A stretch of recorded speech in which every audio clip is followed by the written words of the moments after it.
Good morning students. आज हम discuss करेंगे डेफिनेशन ऑफ राइट एनहिलेटर। देखो डेफिनेशन में क्या कहता है, let R be a ring, a belongs to R be any element, then right annihilator of a is denoted by R a and is defined as. R हमारे पास कोई भी ring है, ए उस रिंग का कोई भी एलिमेंट है, तो इस एलिमेंट के राइट एनहिलेटर को हम रिप्रेजेंट करेंगे आर ए से, और इस आर ए को कैसे डिफाइन करेंगे, आर ए के अंदर रिंग आर के वो सारे एलिमेंट्स आएंगे जिनको ए के साथ राइट पे मल्टीप्लाई करने पे ज़ीरो आ जाए। क्या कहता है कि अगर आर रिंग है, ए एलिमेंट है, तो इस ए एलिमेंट के राइट एनहिलेटर को हम आर ए से रिप्रेजेंट करेंगे, और इस आर ए के अंदर रिंग आर के वो सारे एलिमेंट्स आएंगे जो इस ए एलिमेंट के राइट पे मल्टीप्लाई होने पे ज़ीरो थे। तो इस टाइप की सेट को हम कहेंगे right annihilator of an element, right annihilator of a set. अब नेक्स्ट डेफिनेशन है हमारे पास right annihilator of a set की। आर कोई भी रिंग है, एस हम कोई भी सबसेट लेके चले हैं आर का, then right annihilator of set S is defined as. अब देखो राइट एनहिलेटर ऑफ एस है, रिप्रेजेंट करेंगे उसको आर एस से। इसके अंदर रिंग आर के वो सारे एलिमेंट्स आएंगे जिनको सेट एस के हर एलिमेंट के राइट पे मल्टीप्लाई करने पे ज़ीरो आ जाए। नेक्स्ट डेफिनेशन हमारी है left annihilator of an element. अब लेफ्ट एनहिलेटर की डेफिनेशन देखो क्या कहती है। लेफ्ट एनहिलेटर हमारे पास है, आर एक रिंग है, ए एलिमेंट है, then left annihilator of a is denoted by L of a, और इसको डिफाइन कैसे करेंगे, एल ऑफ ए के अंदर रिंग आर के वो सारे एलिमेंट्स आएंगे सच दैट कि रिंग के एलिमेंट्स को ए एलिमेंट के लेफ़्ट पे मल्टीप्लाई करने पे ज़ीरो आए। तो ये हमारा लेफ़्ट एनहिलेटर। नेक्स्ट डेफिनेशन है left annihilator of a set. Ring R है, एस कोई सबसेट लेके चलेंगे, तो इस एस का लेफ़्ट एनहिलेटर को रिप्रेजेंट करेंगे हम एल एस से, और इसके अंदर रिंग आर के वो सारे एलिमेंट्स आएंगे जो इस सेट के हर एलिमेंट के साथ लेफ़्ट पे मल्टीप्लाई होने पे ज़ीरो दें। अब नेक्स्ट डेफिनेशन हमारी है प्रिंसिपल आइडियल। क्या लेके चले हम इसमें, let R be a ring an ideal S of R is called a principal ideal if there exist an element a belongs to S such that S contains multiple of elements A.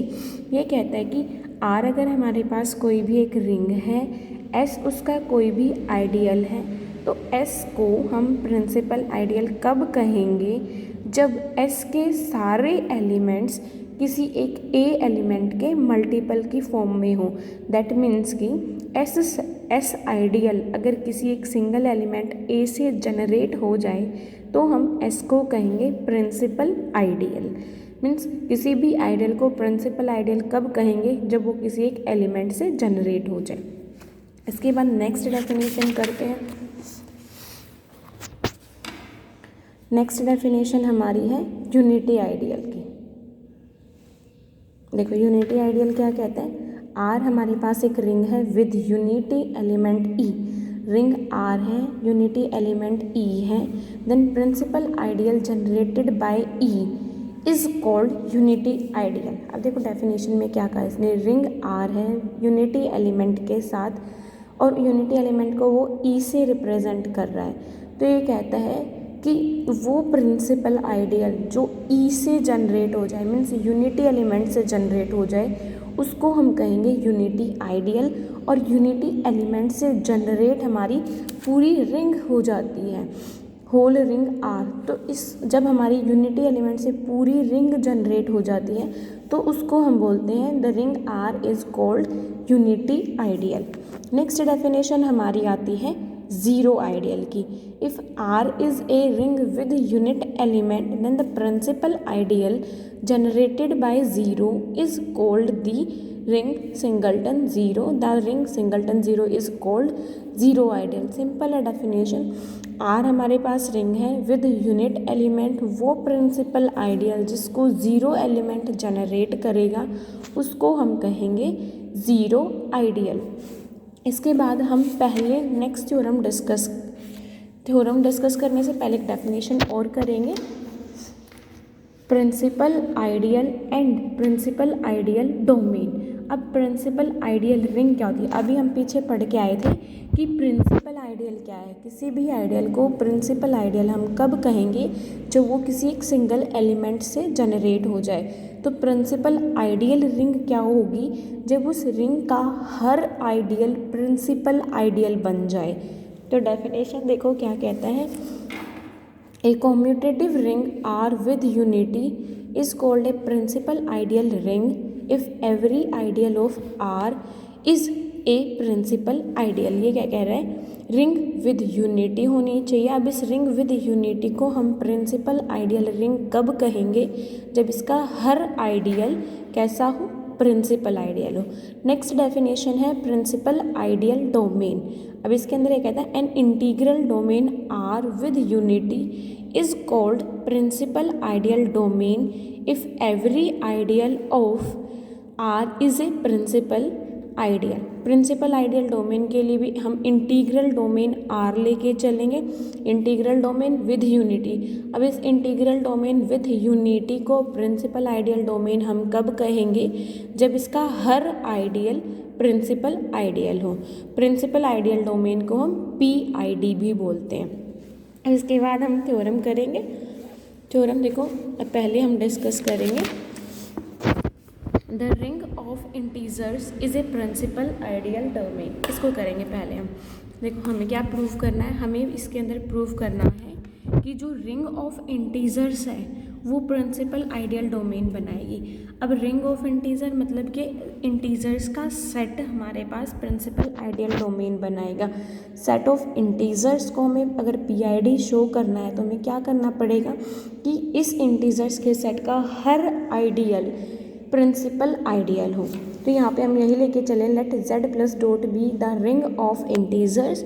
To prove Z is a principal ideal ring, we shall show that if S is an ideal of Z, then S is a principal ideal of Z। कि अगर S Z का कोई भी ideal है तो हम show करके दिखाएंगे कि S फिर कैसा है? प्रिंसिपल आइडियल है। अब अगर S सिंगलटन 0 के इक्वल है, मीन्स S अगर हमारे पास नल आइडियल है, नल आइडियल है तो वो 0 से जनरेट हो जाएगा और 0 से जनरेट हो गया तो ये कैसा बन जाएगा? Principal ideal. अब अगर S नल आइडियल नहीं है, means S is not equal to singleton 0, that means S के पास एक नॉन ज़ीरो एलिमेंट जरूर एग्जिस्ट करेगा। हमने मान लिया कि A S के अंदर है। अब S अगर आइडियल है तो ये विद रिस्पेक्ट टू एडिशन सब ग्रुप जरूर बनाएगा, since S plus is a सब ग्रुप ऑफ Z, क्योंकि यहाँ पे हम रिंग ऑफ इंटीजर्स लेके चले हुए। तो S अगर इस रिंग ऑफ इंटीजर्स का आइडियल है तो S हमारा सब ग्रुप बनेगा Z का विद रिस्पेक्ट टू एडिशन। अब A एलिमेंट अगर S में है और S with respect to addition subgroup बना रहा है तो एडिटिव इनवर्स -A भी S के अंदर जरूर आएगा, which implies S contains at least one positive integer. अब देखो A एलिमेंट अगर S में तो उसका नेगेटिव भी S में है, दैट मीन्स कि S सेट के पास कम से कम एक पॉजिटिव इंटीजर तो जरूर आएगा। तो उसके बाद हम एक सेट बनाएंगे S प्लस से। इस सेट के अंदर S के सिर्फ पॉजिटिव इंटीजर्स आ जाएंगे। S प्लस इसके अंदर S के वो सारे एलिमेंट्स आएंगे जो पॉजिटिव इंटीजर हैं। Since every set of positive elements has a list member. अब देखो अगर इसके पास हमारे पॉजिटिव इंटीजर्स हैं तो कुछ इस तरीके से होंगे 2 3 4 5 6 7 एंड सो ऑन, इस फॉर्म में आ जाएंगे।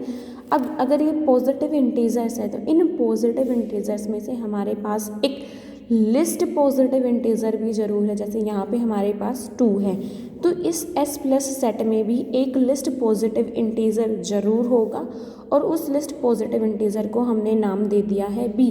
Late B be this element. और अब हम प्रूफ करके दिखाएंगे कि जो हम S आइडियल Z का लेके चले थे वो B से जनरेट हो रहा है, that is S is principal ideal generated by B। अब अगर एस बी से जनरेट हो जाएगा तो एस को हम बोल देंगे principal ideal generated by B. इसके लिए हम एस एलिमेंट लेके चले एस का, कोई भी आर्बिट्रेरी। अब देखो एस का एलिमेंट हमारे पास है, एस इंटीजर्स का सब ग्रुप है, तो कोई भी एलिमेंट हो सकता है, कोई भी एक इंटीजर ही आएगा। मान लो हमने वहाँ पे उसको 3 ले लिया। अब अगर 3 है और b हमारा 2 था, तो डिवीज़न एल्गोरिथम से जब मैं 3 को 2 से डिवाइड करूँगी तो कोई ना कोई क्वोशंट और कोई ना कोई रिमाइंडर ज़रूर आएगा। तो मैं इस 3 को लिख सकती हूँ divisor into quotient plus remainder की फॉर्म में। तो यहाँ पे भी हम s एलिमेंट लेके चले हैं और b से जब मैं s को डिवाइड कराऊँगी, जब b s को डिवाइड करेगा तो हमारे पास कोई ना कोई क्वोशंट भी आएगा और कोई ना कोई रिमाइंडर भी आएगा। तो s को मैं लिख सकती हूँ divisor into quotient plus remainder की फॉर्म में, जहाँ पे रिमाइंडर पे कंडीशन होती है कि वो डिवाइज़र से स्ट्रिक्टली लेस आएगा और 0 से ग्रेटर या उसके इक्वल होगा। अब देखो b एलिमेंट s का था, q क्वोशंट है, इन कोई ना कोई इंटीजर होगा, b s का है, q z का है और s जो है वो z का आइडियल है। अगर s z का आइडियल है तो s के एलिमेंट की रिंग के एलिमेंट के साथ मल्टीप्लिकेशन s में जाएगी, मीन्स b q s के अंदर जाएगा। Also s belongs to s, s element s का था, b q भी s में है, s आइडियल है। तो हम पीछे कह के आए थे कि s हमारे पास सब ग्रुप बनाएगा विद रिस्पेक्ट टू एडिशन। तो अगर बी क्यू एस में है तो माइनस बी क्यू भी एस में जाएगा। अब एस एस में है, माइनस बी क्यू एस में है, तो दोनों की addition S plus minus of B Q भी एस में चली जाएगी, means S minus B Q S में। और यहाँ से अगर हम इसको सोल्व करेंगे एस माइनस बी क्यू की वैल्यू कितनी आ जाएगी, आर। दैट मीन्स आर किस में चला गया, एस में। और आर पे क्या कंडीशन थी कि R strictly less than B है और बी हमारे पास क्या था, लिस्ट पॉजिटिव इंटीजर था जो एस को बिलोंग करता था। अगर बी सबसे छोटा है तो हमारे पास बी से छोटा कोई और इंटीजर तो एग्जिस्ट नहीं करता, बट हम यहाँ पे कह रहे हैं कि आर एस का एलिमेंट है जो बी से छोटा है। तो इस आर के लिए केवल एक ही कंडीशन रहेगी कि आर को क्या होना पड़ेगा, 0। सो यहाँ पे हम जब आर की वैल्यू 0 पुट कर देंगे तो एस हमारा क्या आ जाएगा, बी इंटू क्यू। तो यहाँ से एस को मैंने बी के मल्टीपल की फॉर्म में लिख दिया और एस एलिमेंट इस सेट S का, आइडियल S का आर्बिट्रेरी एलिमेंट था, मीन्स इस S के हर एलिमेंट को सेम तरीके से मैं B के मल्टीपल की फॉर्म में लिख सकती हूँ। अगर हम ऐसा कर पाएँ तो ये S किस से जनरेट हो जाएगा, इस B एलिमेंट से। और अगर S B से जनरेटेड है, सिंगल एलिमेंट से जनरेट हो गया, तो हम S को क्या बोल देंगे, principal ideal. Thus we have shown that every element of S belongs to S can be expressed as S equal to B into Q, means B के मल्टीपल की फॉर्म में, जहाँ पे Q कोई एक इंटीजर होगा। तो S सेट हमारा जिसको हम इस फॉर्म में लिख रहे हैं वो किससे जनरेट हो जाएगा, B से। और S हमारे पास जो Z का हम आर्बिट्रेरीली कोई भी आइडियल लेके चले थे जो किससे जनरेट होगा, सिंगल एलिमेंट B से, मीन्स Z का हर आइडियल किसी एक सिंगल एलिमेंट से जनरेट होगा। अगर आइडियल किसी एक सिंगल एलिमेंट से जनरेट हो जाए तो उस आइडियल को बोलते हैं हम प्रिंसिपल आइडियल, मीन्स Z का हर आइडियल किसी एक प्रिंसिपल आइडियल है, Z का हर आइडियल अगर प्रिंसिपल आइडियल है तो रिंग ऑफ इंटीजर्स हमारे पास क्या बन जाएगी, प्रिंसिपल आइडियल रिंग। यही हमें प्रूव करना था।